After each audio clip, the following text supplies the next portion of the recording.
of the locomotive once signaled this nation's coming of age. Pulled together by vast networks of steel and great ambition, these small Canadian communities would never know isolation again, as long as the faint perfume of steam and burning coal lay just over the horizon.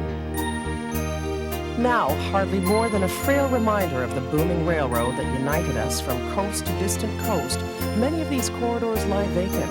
While some cling to the prospect of survival, the threat of extinction for most of them is very real.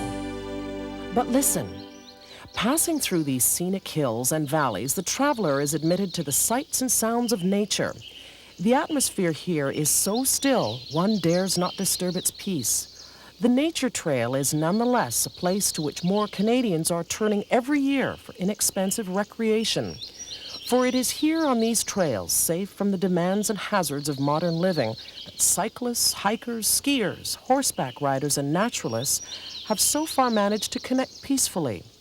While the drive toward fitness leads some to these wide-open spaces, others simply look for release from the urban grind and find it here. Environmental awareness is not imposed here. It is embraced, just as naturally as the visitor becomes a willing observer of nature's incredible diversity. And as the railroad slices through great stretches of Canadian landscape, it offers up its abandoned surface to an even greater number of recreational diversions. What remains of this old line can surely be found in many parts of Canada, for these are the survivors. But many more corridors are being lost to commercial development. A lot of them have been stripped of their potential to unite Canadian communities as the Great Railroad once did. Instead, many lines now serve a thriving business interest with little thought given to alternative proposals for the land's use. Still, railroad companies are open to solutions that will help them dispose of huge tracts of abandoned rail beds. With assistance from the Rails to Greenways movement, they're less likely to overlook the prospects for rebirth by restoring corridors for public access as well as utilities. And even landowners who are suspicious of renewed interest in the corridor need reassurance that the space will be protected against vandalism. Quite often, they need to be convinced that their own property values increase as a result of nearby trail preservation. These competing interests are but some of the challenges facing the Rails to Greenways movement in Canada today.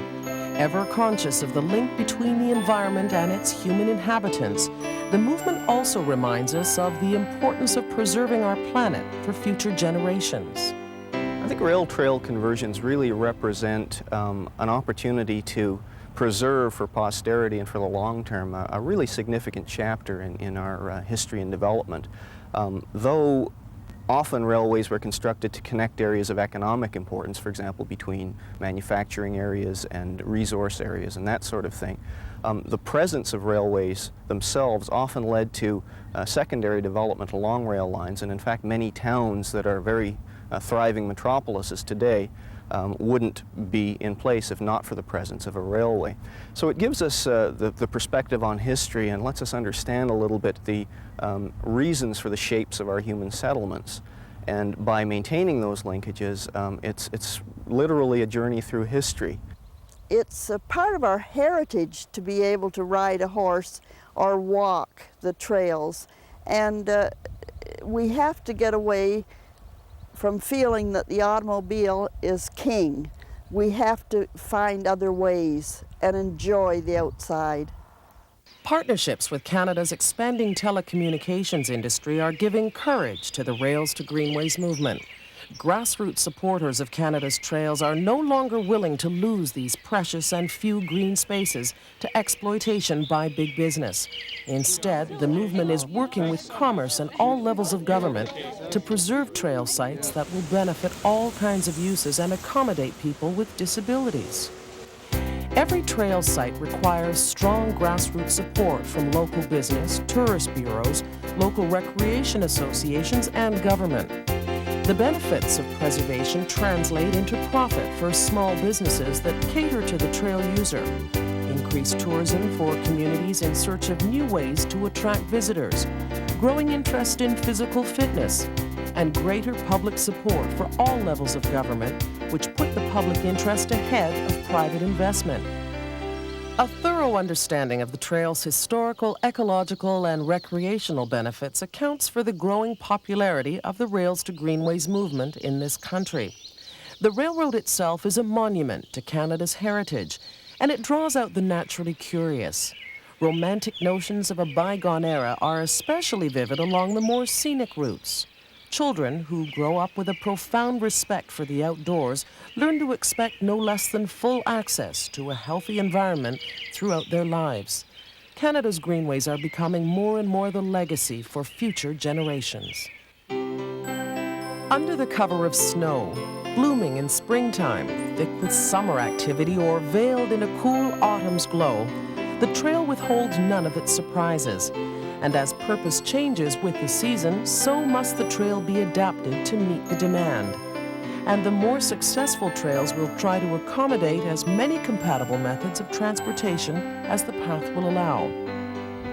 Well, this trail, because it is an abandoned rail bed and is along the side of a road, is accessible to almost everyone, and we find now that there are more bicyclists using the trail because of the increase in the fad, and there are more hikers out walking the trail.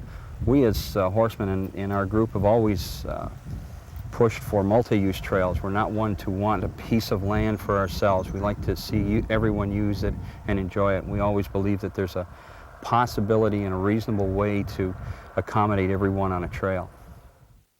I think it's good for the community for Imbrum, the people. It's good for exercise, and it's a good trail because there's a lot of traffic here, and I think it's safe for the people and children. The Rails to Greenways movement in Canada has set itself an enormous task. Like the railroad pioneers before them who turned every obstacle into an opportunity and whose dreams expanded far beyond the horizon they set out to explore, today's visionaries must work toward protecting these abandoned corridors against abuse and neglect. Only courage and commitment passed on and strengthened with each generation will determine the survival of this powerful legacy.